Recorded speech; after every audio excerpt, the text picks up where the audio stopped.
in 2009, I went for a run, and I usually finished a run with like a 100-yard sprint. And there was a bystander who basically described what happened to me as it looked like I just decided to run full sprint, leap into the air like Superman, and land on my face. So my whole face was bloodied, and I was brought into Advent Health, and the admission was DOA, so I was dead. And the entry form marked sudden death. Biologically, I registered as dead, and yet I definitely existed somewhere.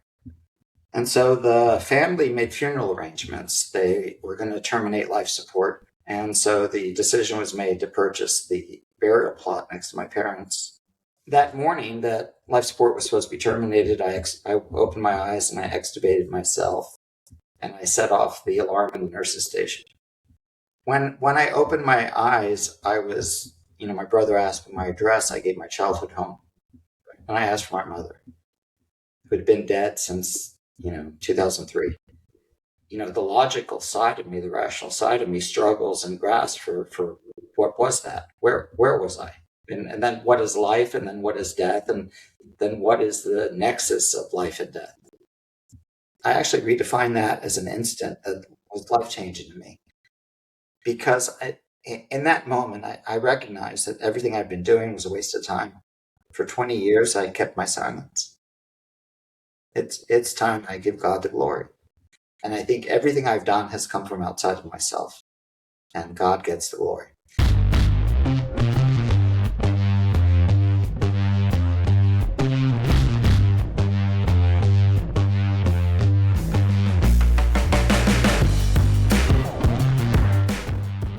Hello and welcome to Crazy Amazing God Stories, where ordinary people share extraordinary moments of God revealing His power, grace, and love in their everyday lives.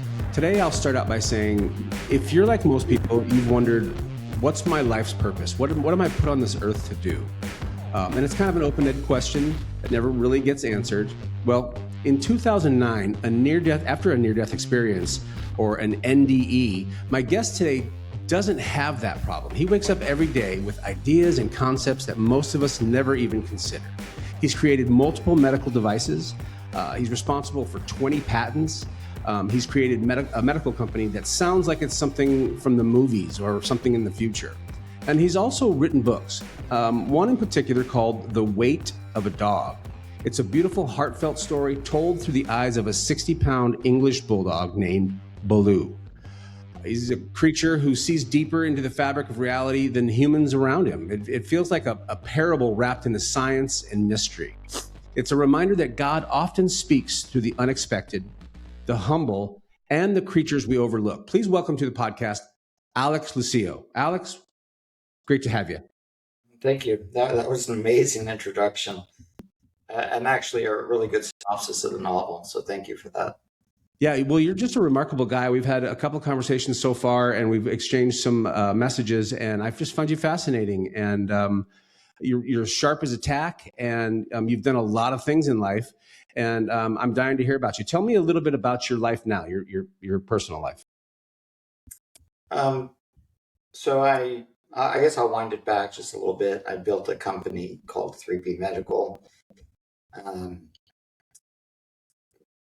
Interesting on the invention, kind of what the motivation on a bit each of those devices were, and we can get into that a little bit. But I built that, and then I exited, and I built a automated pharmaceutical manufacturing facility that was entirely robotic and no human touch. And then I got into my 60s, and since the near-death experience, I've just done an incredible amount of reading, and I've had areas of obsession, I guess, that forced me to keep reading and thinking largely about life and death and the nexus between life and death. And it's also somewhat poetic that the devices I designed around were around life saving, and the IV factory is tied to that to some degree. then I got into my 60s, and just the shift in wanting a quieter, kind of to slow things down. I was a nonstop workaholic, 12-hour days, and I always had, since the NDE, an incredible, overwhelming sense of urgency that everything I had to do quickly. And I, my wife would get mad at me 'cause I constantly talk about death and the shortness of life and the frailty of life. But I think those themes are kind of logical because they have a nexus to what happened with me. So And tell that, me a little bit about your NDE, if you don't mind. How did that happen? How did that come about? yeah. What happened to you? So in 2009, I went for a run, and I usually finished a run with like a 100-yard sprint. That was sort of something I always did to just get my heart rate at max. Sure. And that particular day, I think it was November 9th, 2009, I went for a morning run, and there was a bystander who basically described what happened to me as it looked like I just decided to run full sprint, leap into the air like Superman, and land on my face. Whoa. And I don't know if you can see this scar. Yeah, that's where I landed. Can you see it? I don't know if you can see it or not. I can barely see it. Yeah, but that's where I landed on the pavement. So my whole face was bloodied, and I was brought into Advent Health, and the admission was DOA, so I was dead. And the entry form marked sudden death. The nurse told me I was the first patient in Florida to go on a new protocol that just started in 2009, where they bring your body down to freezing. And the purpose of that is to try to preserve brain function to allow your body to try to come out of it. And both of my brothers are physicians, and the neurology report read that my prognosis was dismal. So, the neurologist told my brother that if I were to come out of a coma, that I would probably spend the rest of my life in a wheelchair drilling down my chin. That was my future. Ew. And so the family made funeral arrangements. They were going to terminate life support. And they viewed that they realized, as active as I was, that I would be miserable in a nursing home at a young age, which was probably true. And so the decision was made to purchase the burial plot next to my parents.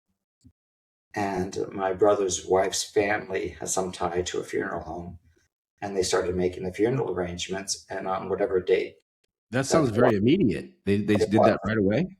Right, because they were going to terminate life support, and at that point it would be presumed that I would be dead because I was living on life support. So the day you take me off the machine is the day I cease being. I see. How long was that? How long were you on life support? 3 days. 3 days. I teased my brothers that that's all you would give me is 3 days. But they were like, there's clinically you weren't around. You were gone. Oh, Jesus needed, right? Yeah. No. So that morning that life support was supposed to be terminated, I opened my eyes and I extubated myself, and I set off the alarm in the nurse's station. And so that happened, and then I would get quite the 1,000 questions of, did you see a light? And I'm like, no. Did you see a tunnel? Nope. Did you see God? Nope. Did you see mom or dad? Nope. I remember nothing. And last thing you remember was running. Not even. I had such a huge memory lapse that when I opened my eyes, I was, my brother asked for my address. I gave my childhood home, and I asked for my mother, who had been dead since 2003. So I don't know. I can't understand any of that happened, and I don't know where I was for 3 years. But the notion that this was gone and I existed is a thought of mine that persists, because the notion that biologically I registered as dead, and yet I definitely existed somewhere. And so one of the obsessions I've had since then is, where was I? well, who is Alex? And if Alex isn't the biological construct here, because I lived in a world where your brain was, your thought was just neurons firing, and that there was Yeah. an entire mechanic. You could have almost a mechanical, physiological explanation for the life process. Yeah. And coming out of that experience, you can't have that notion anymore because it doesn't hold.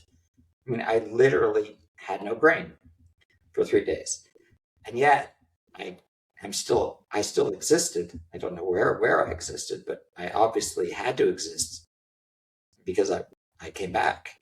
Yeah. And that whole notion of near death experience, mystically has me, even though I don't have a memory of what happened, the logical side of me, the rational side of me struggles and grasps for what was that? Where was I? Who am Yeah. I? And then what is life? And then what is death? And then what is the nexus of life and death? And, so. Have you looked into any other people's experiences with near-death experiences since then, or have you just kind of been focused on the one that you had? I read a couple of books, and I tend to find that the books bother me because I how do I explain that? I have not spoken about this for 20 years. Right. And and one of the reasons I never talked about it was if I talk about waking up with ideas that are fully fleshed out that I don't believe come from me, I sound a little bit crazy. Right. And so professionally at the level I work in, it didn't serve me one bit to discuss any of this or even share any of this, even within my own family.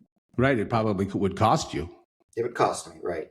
But then, as I got older, it was like everything I've done has led me to this point in life, and at the end of the day, I have to give God the credit for it, because I don't believe I did much at all. I just think, I told a story on another interview about the IV fluid plant, and it has a.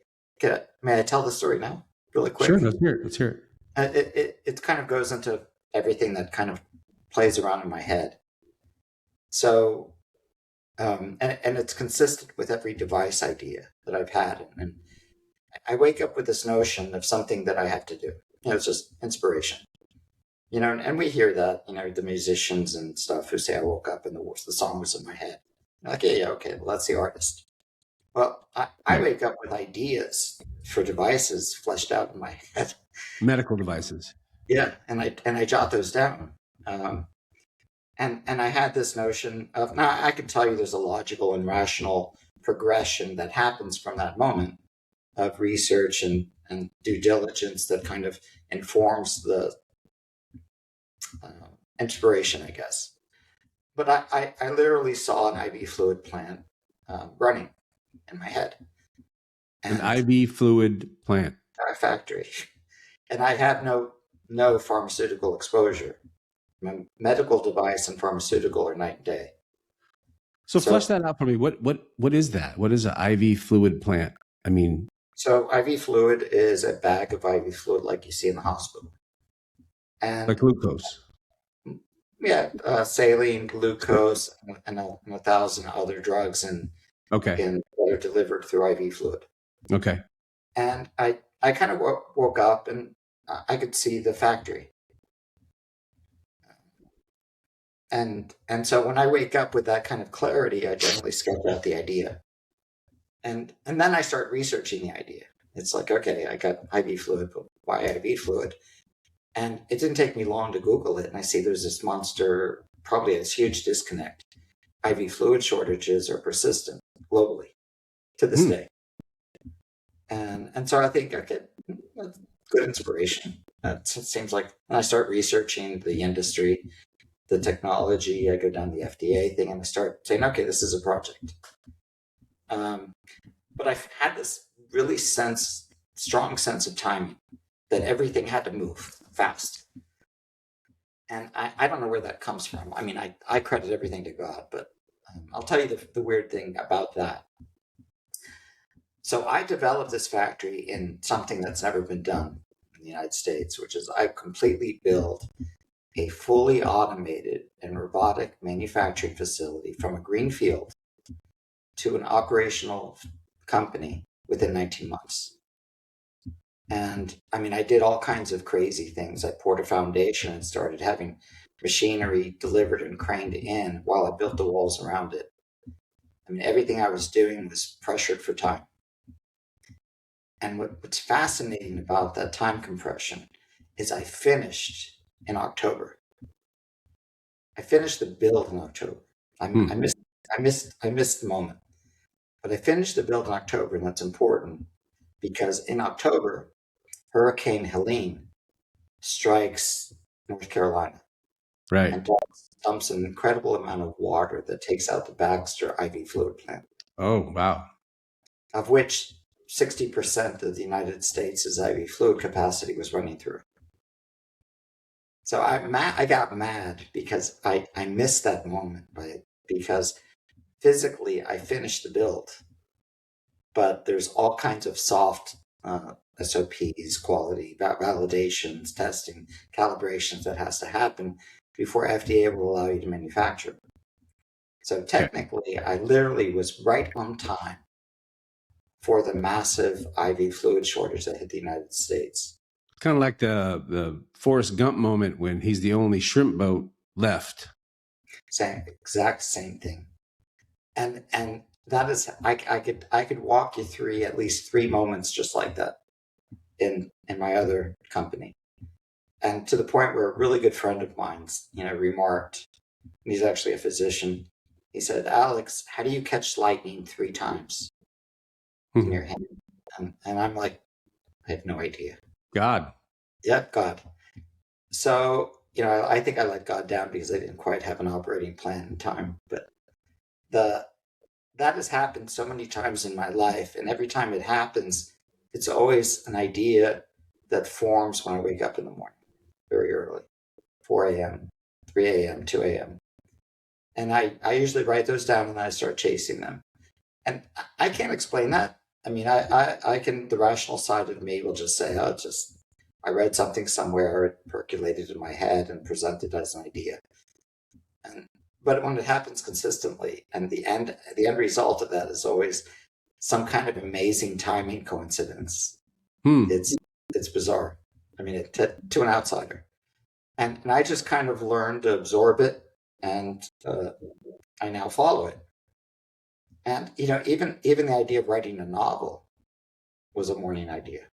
I've never written a novel in my life, and it's like I get the idea to write a novel, and then I find as I'm writing the novel that all of my thinking through 20 years is finding its way in the voice and the thinking interior life of this dog, and which I guess maybe that's where my ideas belong. So, and the other notion is that the reason the dog is the dog has a line in the novel. And, if you're familiar with The Lion, Witch, and the Wardrobe in Aslan from C.S. Lewis. Love C.S. Lewis. Yeah, the dog says, I'm jittering my desk. So the dog has this interior thought. He said, the last time I came as a lion, this time I need a humbler form. And so, this is the non-human intelligence. It's a complicated. I'll tell you the story at the end of when we get closer to the end. But I just kind of wove all of my thought process into what I was thinking about in terms of what life was, what death was, what heaven and hell are. And so the fiction became a really easy way to weave those ideas into a story. It just all kind of came together, and you put a character on it, put a narrative to it, if you will, and then put a character in there. I started with the human drama I wanted to tell, and then I built. I'm a techie. I can't help it. So the engineering and science are all over the novel, and so there's a science fiction premise, which is that a NHI comes through the portal at CERN and takes the form of an English bulldog. And so this is an ancient intelligence. It's now in a dog. And Mm. so that there's a wisdom. The dog's not speaking, but he has an interior life, interior thought. And the dog is a healing dog. So there's a boy with a lot of anxiety and A panic lot of attack. parallels there. So there are, and then so the dog is sort of a healing dog. There's an old grandfather with Parkinson's, and the dog lays on him and quells the tremor. And there's just like kind of there's a mystical side to the dog that the novel is left with the mystery of it. It's just kind of the mystical side of it. But, within the novel, you get into life, death, heaven, and hell, in the sense that the novel ends with kind of my retelling what heaven would be, and not Oh, not the notion of heaven, but what heaven on earth might be. okay. And where I was going with that is, I think if you consider a husband and a wife who just had an argument, and this is actually true to my life, because my wife and I react this way. I get mad at my wife, I go for a drive. My wife gets mad at me, she stops talking to me. And there we sit. We never argue, right? There we sit and we steam, and the things like, Yeah. and then finally the next day we both calm down. And so now we're sitting together, and the anger's gone. And then you almost want to talk about what we just went through yesterday. But we both recognize that it was stupidity. Yeah. Because when you have to pick up the drama and look at it, a day later you're like, well, what the You're heck was I separated. It's like the emotion cycles through, and you start building it up in your head. And then eventually a day or two later, you look at it and you go, why are we arguing over something so stupid? Right. And you're separated from it. yeah. And like, I refer to that in the novel as the wall of skin. Okay. So that, and I attribute most of human misery, particularly in families, as attributable to the wall of skin. It's the separation that allows two family members to actually be furious with each other without a word spoken. It's the awkward silence of a family dinner. And that notion kind of was playing around in my head as a theme that I wanted.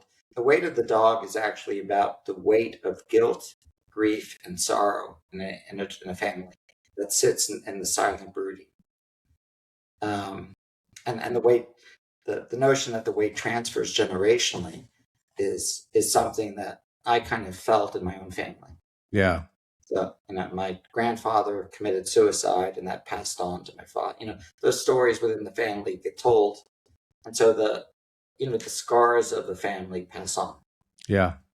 And the kids internalize that. Even when kids see parents fight, they internalize that, and they reflect back on that. And nobody is conscious about any of this. It's all unsaid. It's all in silence, and it's all the emotional torment that happens within the family. It's the framework that you operate under while you're out navigating the world. Yep. And so I wanted to tell that story. And so the dog, there's a very human drama story, which is the family story and how the dog plays in healing the family. But below that layer is this really cosmic story, which is insane, and that kind of played to the physics and engineering passions of mine. So there's multiple levels. There is. Let me rewind real quick. So before you had your NDE, did you wake up with ideas and put them, or was that something that happened after your near-death experience? Yeah, I don't remember. I never had ideas. I never had inspirations that I moved on. I never had vivid dreams that I could recall. That I could recall with the level of detail to where I could sketch out a device. Okay. And I mean literally sketch out a device. And the devices I designed were unique. I know this isn't right on a podcast. I apologize for getting off camera. But like, for instance, I saw this in my head. And this is a ventilator. It's a home ventilator. Huh. And, I drew it in the morning. So you woke up with that idea, drew that, and now you're holding it. Yeah. Do you And I can do that across the board from from device to device. Wow. And I would never share that before. Do you connect this type of behavior, this type of experience that you're having with God? Yes. I only be, for lack of a better word, it becomes a download to me. And because it's the clarity and the detail is there. And that's why I would never talk about it. I could never talk about it. I can talk about it now because I'm 63 years old. I sold my first company. I'm, still in the build of the second company. But I finally feel like, and I've stepped away now, so I'm semi-retired. And that kind of gives me the freedom that I never felt I had before. And I think some of that is I now have, I could never risk being a crazy man before. And then Yeah, I know what you mean. there is a difference to being a very, Elon Musk could say, I talk to angels, and I'd be like, that's Elon Musk. And so, and not to say I'm anywhere in that league, but I now feel the freedom of being laughed at and ridiculed, and I don't care. Yeah, there's a tension between I need to get to a certain point where it doesn't matter if people think I'm crazy versus I'm past that point. I don't care what people think because I've already arrived. And there's a freedom in that. There's an incredible liberating freedom. I now kind of express it this way, that I'm absolutely indifferent to the opinion of anyone else other than my family, my wife, and my Lord. Beautiful. That's it. And if you want to laugh or you want to mock me, you want to find something to pick apart, I don't really care. Doesn't matter. You serve a higher power. It doesn't register. Very, very cool. So that was liberating. That is liberating. So the book, it just came out, right? It just came out in 2025, I want to say. Came out just a month ago. Oh, so it just came out this year. Yep. So it's that recent. That's a big deal. And we're working on the screen adaptation for a series. Oh, that's cool. How long did it take you to write it? I started reading. I had the idea maybe over a year ago, 18 months. I'd been reading nonstop. And that kind of goes into weird things too, is that I don't know where my interest in certain things came from. So I would wake up with those two. So I've been really fascinated with the pyramids, and I have a sort of a hobby playing around with frequency and sound, Okay. generators and things. And I have a granddaughter, which I envision all these little science experiments I want to show her with acoustics. She's only 24, so she's not quite ready for that. I've seen those videos where they put the sand or the material on top of a surface, and then they put a frequency to it, and a certain frequency creates a certain design. I have an entire setup for doing that, and I play around with frequency a lot. And the novel kind of gave me a reason to doing it, because it's essentially a frequency war between good and evil. But I have my own little interests and stuff, and a lot of it gets informed by how I started thinking about what life was, what death was, and what consciousness was. Mm-hmm. And to that, we get this whole new topic coming out in the last 12 months and going forward with Steven Spielberg's Disclosure Day movie dropping next month. And I had a lot of thoughts about that because I think I was thinking along those same lines as Spielberg was about the time they were filming this movie. And I kind of chuckled because my sense of things, and I don't know anything. Nobody knows anything. I mean, anybody that wants to be the expert is just a grifter, I think. Yep. But I mean, I've thought an awful hard and deep about time, consciousness, death, life, heaven, and hell, and my own sense of, and I've gone all through the UFO stuff, and I just have a different sense of what that is, and I just don't think it's the lights in the sky. You don't think it's little green men? I think that's a part of it. So do you want to jump into that? That's you tell me. You tell me about where you're coming from. I want to hear about your mind. So I'm a very strong Christian. I find no way around atheism. I think that becomes I think you have a larger logic problem trying to be an atheist, particularly now. And there's an interesting turn in science, at least at the top level, where the physicists now openly discuss God, and that's new. That's new, yeah. You never used to hear that. In fact, you'd get all the Richard Dawkins of the world and the atheists of the world who are like, oh, you don't need.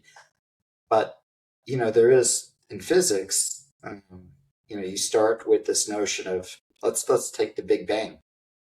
Mm-hmm. And I remember in my 20s, in physics class on general relativity, we define a singularity. And I've got a physics book on the shelf. I could pull it and read you the definition of a singularity, but it says that at some point in time zero, a point of zero dimension existed with infinite mass and energy. And as a 20-year-old, I'm like, oh, okay, that makes sense. And you move on, and then you get into an argument with, say, a believer, like what God created. I'm like, that's Big Bang.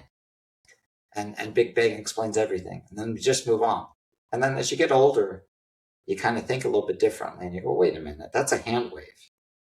Because what you just said is all you did was you gave a name to a mystery. But you didn't unsolve the mystery. You actually made it more mysterious. Right. You created more questions. Yeah. You said at a point of zero dimension. What does that mean? I mean, a point of zero dimension means a point that doesn't exist. Right? It has zero dimension. And then in that point of zero dimension exists, all of the mass and energy comes out of a point of zero dimension. So infinite matter, infinite mass, infinite energy, and comes out of zero dimension. I don't know how that's any more reasonable than in the beginning God created. Right. It sounds like that's almost like an explanation of that. Right. God speaks, and out of nothingness comes everything. And out of nothingness comes everything is mysticism. And yet science says out of nothing comes everything, and they call it, oh, that's Big Bang, and therefore you solve the problem, and you move forward. I mean, the physicists will do the math on that, but the generalists will say, okay, that explains it. And at a certain point in time after the NDE, I go back and I rethink that, and I'm like, no, I mean, that's a deceptive restatement of fact, because physics explain nothing. And so then you get into dimensionality, particularly with this NHI phenomenon. And that's something I think about a lot too, because then what is death? And you mentioned earlier the atheism. It reminded me of a book by Dr. Frank Turek called "I Don't Have Enough Faith to Be an Atheist," and he goes into the amount of faith it really takes to be an atheist, and it's very clever, but also very enlightening when you really sit down and think through some of these concepts. No, agreed. Even genetics and DNA. I mean, a geneticist will now refer to DNA as code. I mean, they're snipping together code, and they view a DNA string as a coded sequence of proteins. And it's an atheist would then have to say, confronted with a computer program of complexity, that it somehow rearranged all the lettering to create a program to create the internet, which isn't. Would you possibly say the internet built itself? And you can't. I mean, if there's any level of complexity, I see it. I see your connection. That's pretty interesting. Yeah. I mean, I think the argument against God initially was the argument in favor of a strictly evolutionary thought, which was that life starts in simple terms and you add complexity as you go forward. Yeah. And then the reality became that the complexity doesn't reduce at all as you go down. It actually gets more intriguing. And you take an eyeball as an example, the number of parts that have to actually You can't build an eye. You can't build sight incrementally. It's a fully developed system. Yeah, evolution has a whole bunch of problems with it. I mean, we never really ask the questions, but there are a lot of questions that come up to evolution, like, males and females evolving at the same time. Why would your body build a womb to create life if there's not a male to fertilize it? There's no fossils of all of the between creatures that started from point A to point B. That's a major gap in evolution. So I hear what you're saying, that we never really thought through it. We never really tested or questioned it. And nowadays, it's free range. There's a ton of people out there that didn't have a voice before that now have a voice, and all of those old theories, they're falling apart, or they're becoming more of a proof of God than they are a rebuke of it. Yeah, I agree. And then that creates a whole different conversation. Yeah. And into that comes all this NHI phenomena, because that turns the world on its head. So what is NHI for everybody out there? So that's the acronym that they like to use for aliens, non-human intelligence. Non-human intelligence, NHI. And there are two different theories on what that is.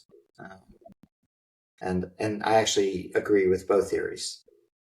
And in the first theory, it's that the universe is teeming with life. I accept that. I don't have any reason to question it. And I just look at the microbe level. Sure. There's so many thousands, tens of thousands of microbials. And, you look at the insect world, tens of thousands of varieties of insects. And, I'm left with the notion that God's our artist, and he's a creator, and he's creative. And if he's going to make 10,000 varieties of insects, why would he leave the entire universe empty?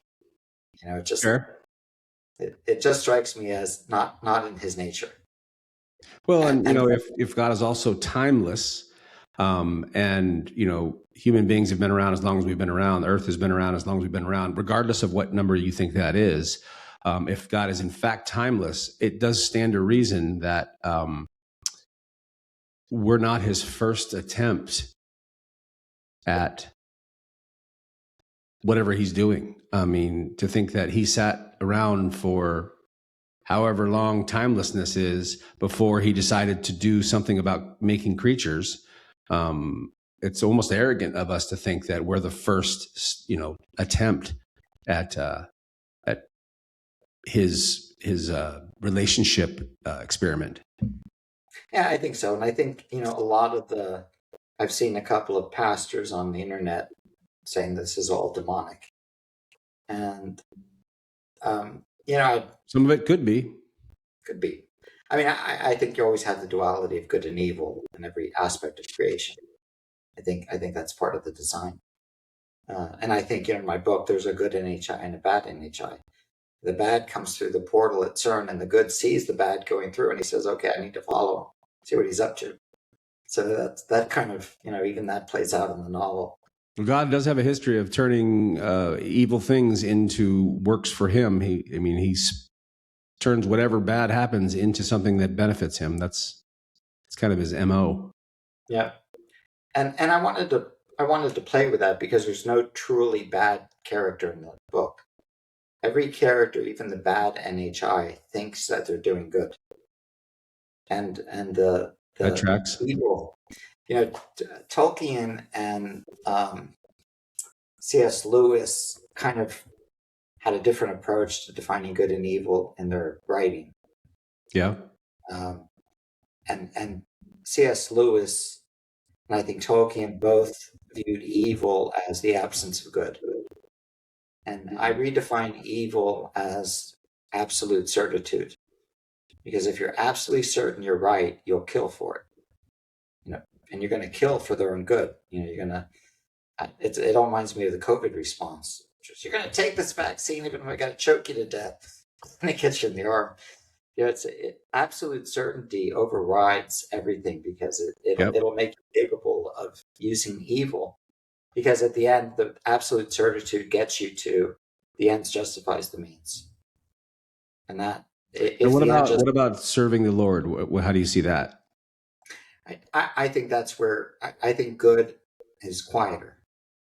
I think evil is in your face, and we see evil all around us. It's in the news. And I think God is more of a whisper most of the time. And then the person of faith has to have an ear and a sense of the God moments in their life, because the evil is loud, and you don't find God in the loud. You find God in the still and the quiet. Um, Yeah, and that's and I just think, evil is a natural attraction. Even all of this Hollywood stuff is an example.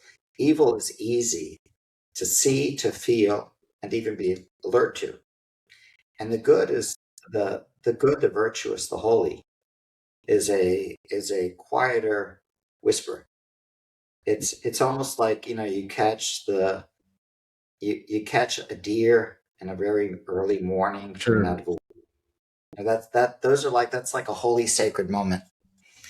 And then I think the world gets to see very easily, because the lights, the noise, the attraction is what's in front of you.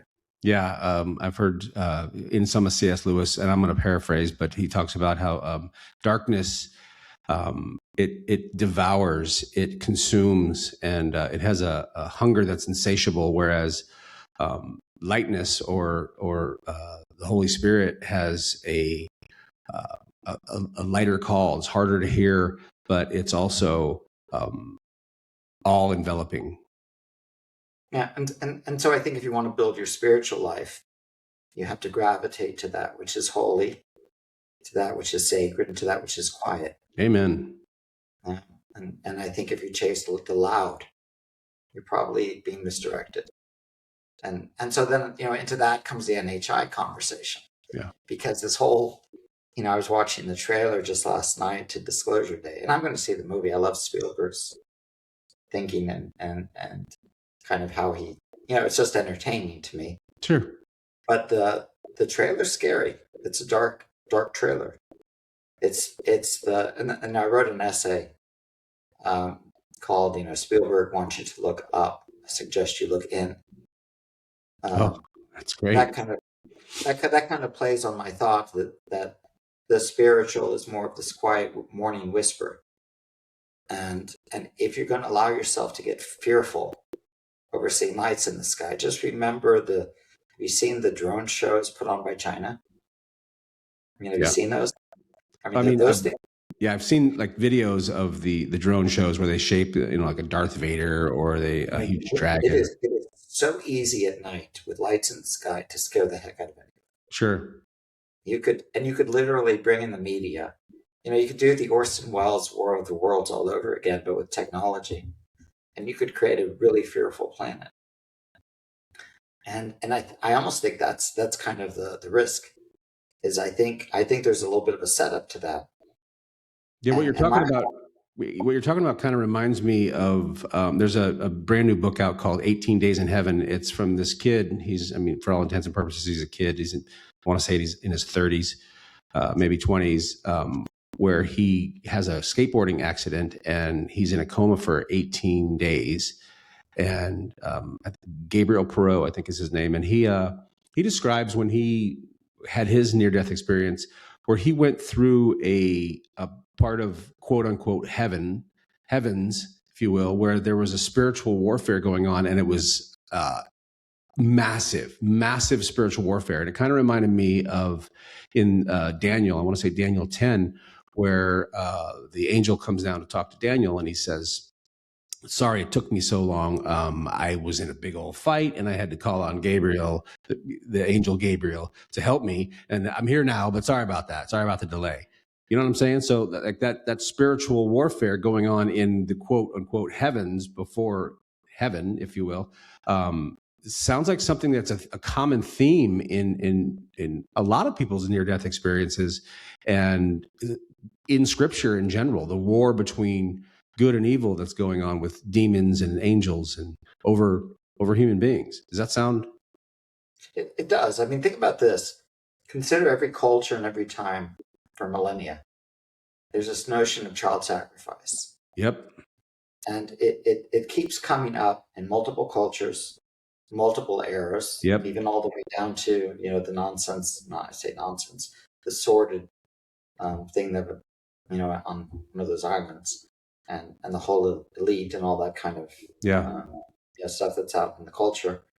Even now, that's still taking place. The trafficking, the sacrificing, and so why is that? If you're temporally removed and culturally removed from the cultures and the time periods that was documented in, and yet it keeps coming back. It's been going on for centuries. I mean, like you were saying, the people, even in the days of the Bible, that would throw their children into the pit in order to get a good crop, they thought they were doing the right thing. They truly believed that this is the right thing to do, and they're going to please the gods. Or were the gods encouraging it? And that's kind of where I was coming from, which is I think the spiritual phenomena, and you can call it, if you wanted to get away from the language of faith and into the language of the cultural moment, you would call it interdimensional. I'm fine with that. I'm fine with the language of faith, but yeah, go ahead. Yeah, I live in that wording, but I'll have to dialogue with the other side too. So, and in that realm, I view the influence of the spiritual side as a whisper campaign. And I think if I wake up with good ideas, somebody's probably waking up with really bad ideas. And that's how the war plays out in real life. Yeah, I can see that. Yeah. And so I think, where are these people coming from who chooses to do evil? Lucifer. But what human chooses to do evil? Under what influence? Oh, I see. And if I'm seeking to build a factory under an influence, and somebody writes a hymn under an influence, that we accept, and we say, okay, well, that was a nice influence. That was a great inspiration. Right? But what if the whisperer is not the good person, right? What if the whisper campaign is? I see it all the time, honestly, and I try not to, bombard people with my opinions, but I mean, I see it all the time. I see that evil being whispered in people's ears all the time. Yeah, and that's kind of how I perceive how the spiritual realm interacts with humanity. Is I think you get the whisper campaigns on both sides, and those who are susceptible and open to evil get inspired by evil, and then the more inspiration you take from evil, the more common you hear that voice. Yeah, I heard someone say, I'm sorry, go ahead. No, I was just going to say, you focus into the voice you hear. Yeah, whatever wolf you feed. I've heard someone say before that in the fight of when you hear demons in your ear versus you hear the Holy Spirit nudging you and talking to you, it's important to remember that the war that's going on in the whispers of you isn't really your war. It's God's war, and He's fighting it, and you got to give Him the power in order to win that war, because you're the prize of the fight, but it is a spiritual war between our Heavenly Father and evil. Does that track? Yeah, I mean, that's exactly my sense of it. And then, the only other thing that takes me out of the language of faith is when I start talking about the dimensionality of the spirit life. Because I find that when I talk to someone whose thinking is strictly, in terms of theology, as soon as I mention interdimensionality, I get tuned out. And the Bible talks about the three heavens. I mean, that you can't ignore that. No, I mean, look at the line in the book of Hebrews that therefore we are surrounded by so great a cloud of witnesses. And that line played in my head for quite a long while, because surrounded by so great you're surrounded by witnesses. Well, what are those witnesses? Because to a guy who died, I'm obsessed with where was I? Where did I exist? Yeah, if I didn't exist in my head. And therefore we are surrounded by so great a cloud of witnesses was an interesting thought experiment on what death was and what was heaven. That's interesting that you say that. Lee Strobel talks about near-death experiences often, him and John Burke.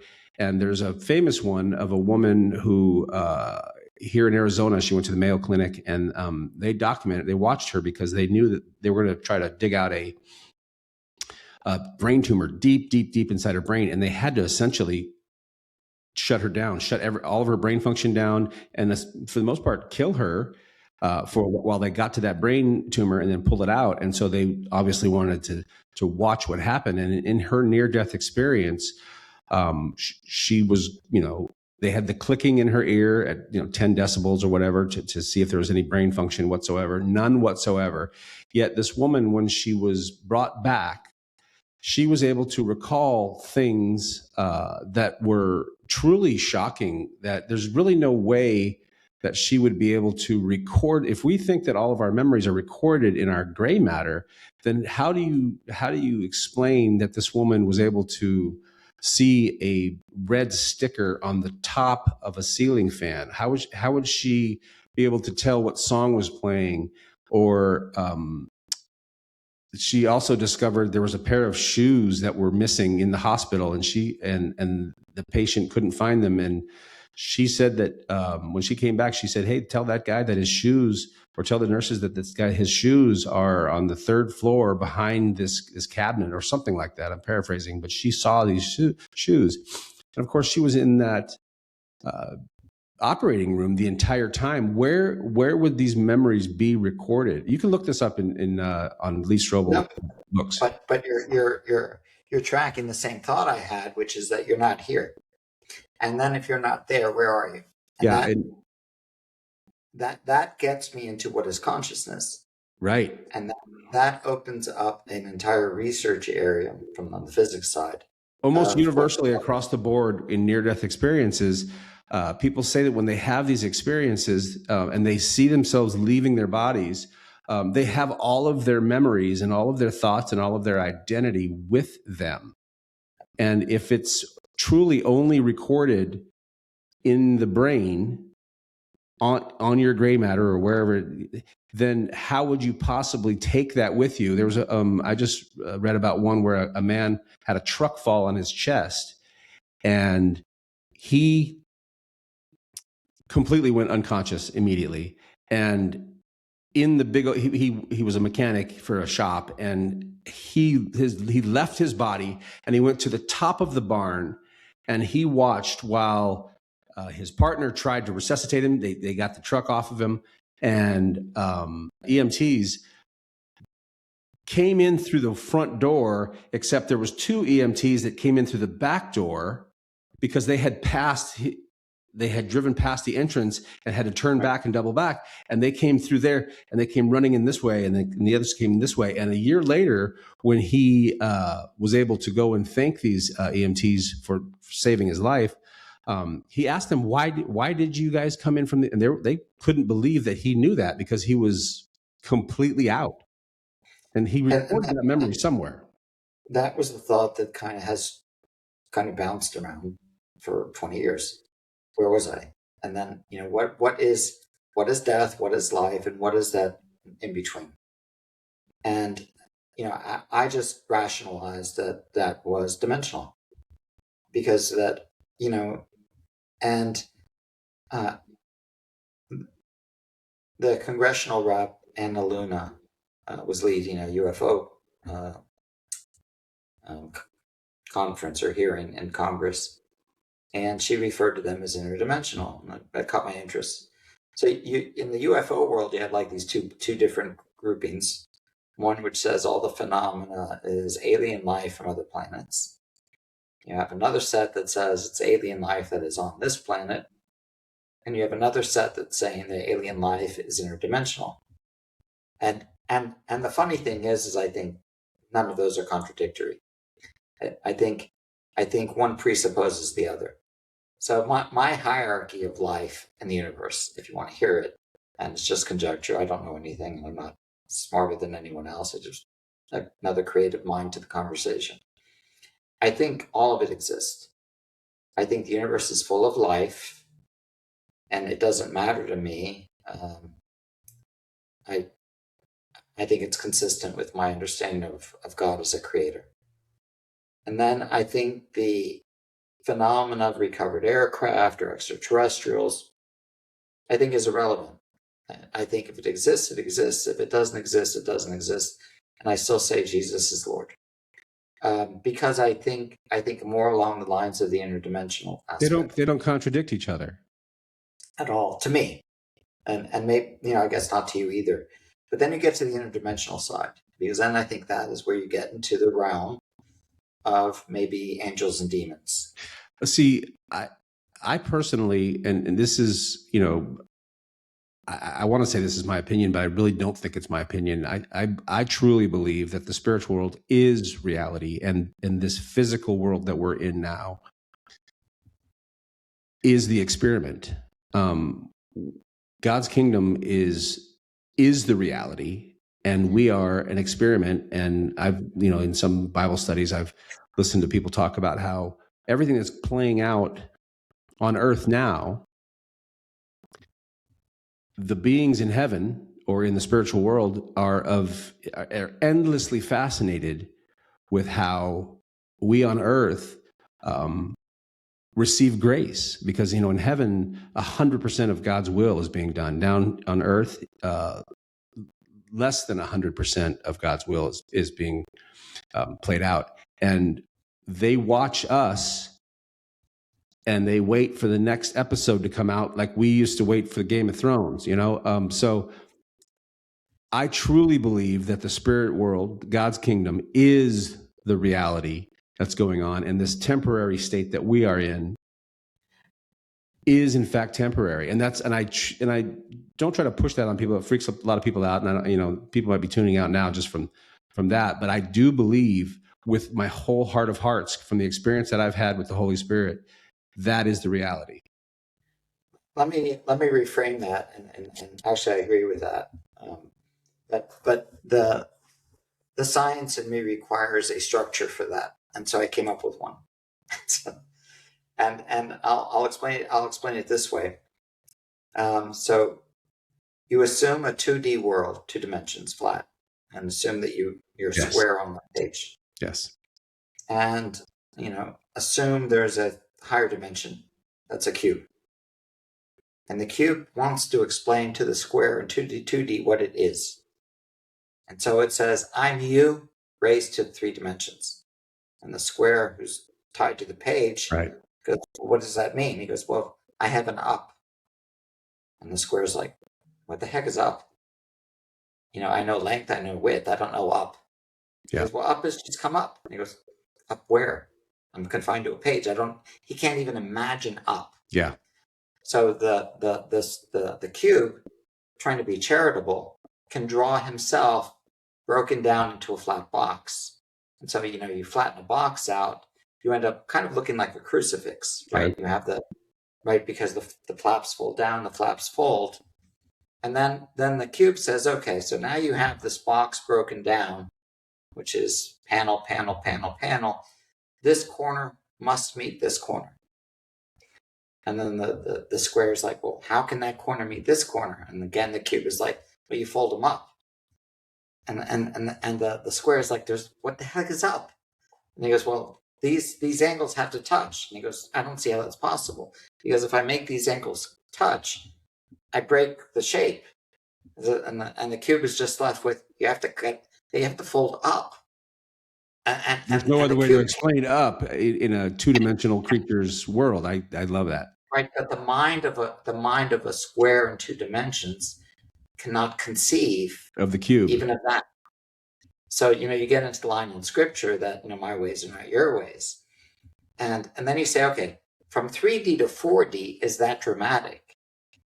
And consider that physics is talking about 9 dimensions in quantum, or even 5 dimensions in quantum. Yeah, it makes it almost impossible for us to conceive. Another example of that I've read was the example of the 3 or 4 blind men who are able to touch and feel an elephant, but separate parts of the elephant, and they describe what they're touching and feeling, and they're all correct. Yet what they are experiencing creates a completely different picture of the elephant in its entirety. Does that make sense? Where one of them's touching the trunk, and one of them's touching the stomach and the leg, and one of them's touching the tail, and they describe what they're touching. They're not similar, yet they're part of the same beast. And that's I think that's fact, and you see it now. We live in a fascinating timeline. This is the first timeline, I think, where physicists can sit in the room with a Buddhist monk and talk mysticism. Yeah. It's a really weird. We're in a really weird age right now, and some of those conversations are ongoing. They're on YouTube, where you get the Buddhist monk trying to explain, what the universe is, and the physicist going, "You're right. That's never happened before." Yeah, that's starting to happen now. Yeah, well, you're not wrong, but this is the other side of it, and this is what I'm explaining. And in our two-dimensional world, we don't see that. Say that again? You've got the trunk, and I'm holding the tail. Right, and they just seem so different. And how can they be part of the same animal? Yep. But, reality, I think, is stranger than we give it credit for. And I think God's universe is a lot more mystical than we give it credit for. And that's why I love the idea of your book, insofar as you put it in a narrative that is easier to understand, but yet deals with very, very complex topics that seemingly have no connection, but yet they do. Do you mind holding the book up so we can take a look at that? Oh, yeah. Me too. So it's the weight of a dog, and I don't know if you can see with the glare, but the background is pyramids. Very nice. And the weight of the dog. The tie into Egyptology is interesting in its own right. Just because I'm fascinated with the pyramids. That's fantastic. So, if we were going to try to find a copy of that, where would we go? You could find it on Amazon. The novel has a really interesting website, weightofadog.com, and there's a science and engineering section if you're a geek. But I wrote the novel as there's a geeky side to it, that really kind of a deep science and physics part of it. But I wanted the novel to be approachable through the eyes of a dog and a child. So you can connect those concepts in ways that are more difficult to explain otherwise.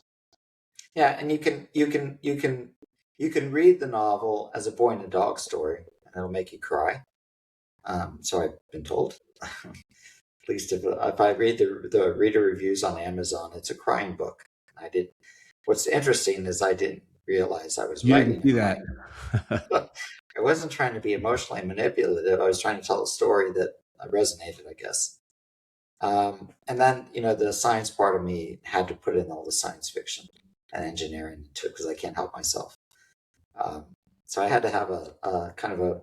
There's a lot of archaeological research, a lot of physics that is the scaffolding to the story, but the story is a really human one that lays on top of the scaffolding. Yeah, I love that approach. That the application of those all together. That's fantastic. Yeah. So do you have a dog? Do you own a dog? Yeah, actually, that's him. I decided he earned the right to be on the cover. That's great.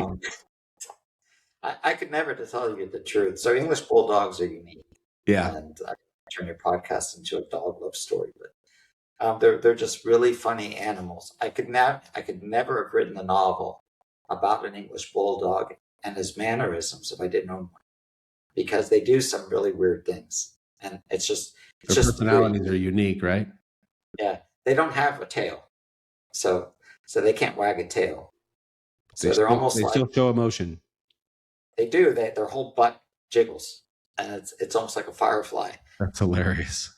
And then he has like the alligator paws, like the alligator reach. Yeah, the big wide paws. And he does this thing all the time. But bulldogs have their mannerisms. They're all over YouTube. Funny bulldog videos. Yeah. And I literally couldn't have written the novel if I didn't know. I mean, it wouldn't be true. Well, I think Blue reads it true. If you own a bulldog, you're like, okay, he has one. Yeah, God chooses strange ways to express his ideas. So I do have a question for you. If you had to choose any passage of the Bible that speaks loudest to you in your current season, what would that be? To whom much is given, much is expected. Ooh, that's a big one. It does, because since my near-death experience, I literally, not to put it in stark terms, but considered myself sort of a failure. I come out of a near-death experience, and everything I touch is almost gold.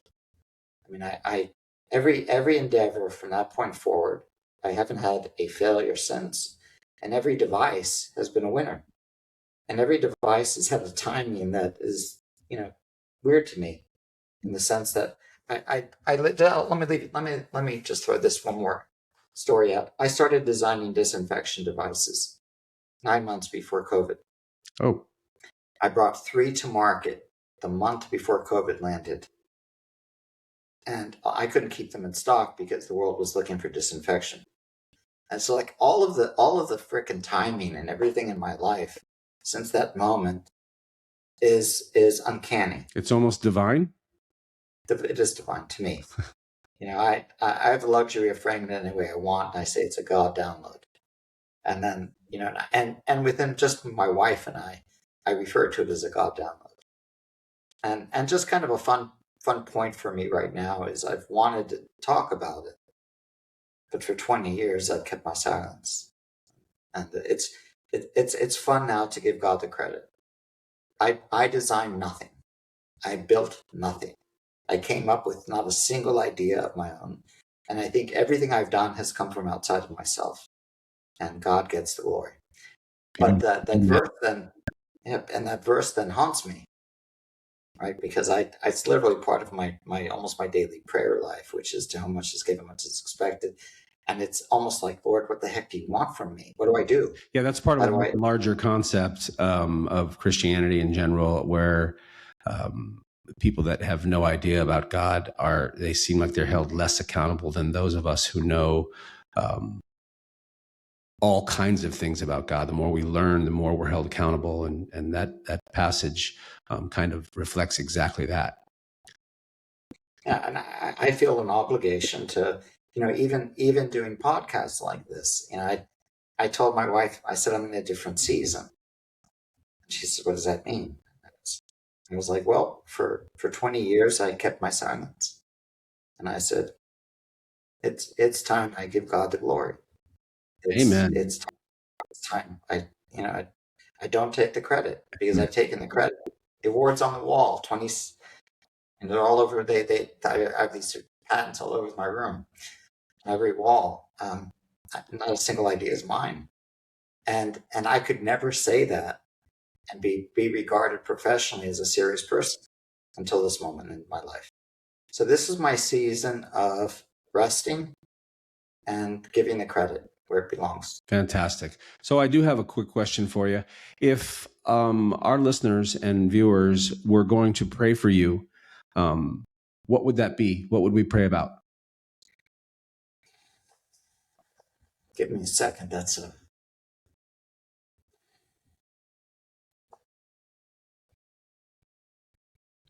It's funny, because in my own prayer life, I end up, it's mostly focused on everyone else but me. Right.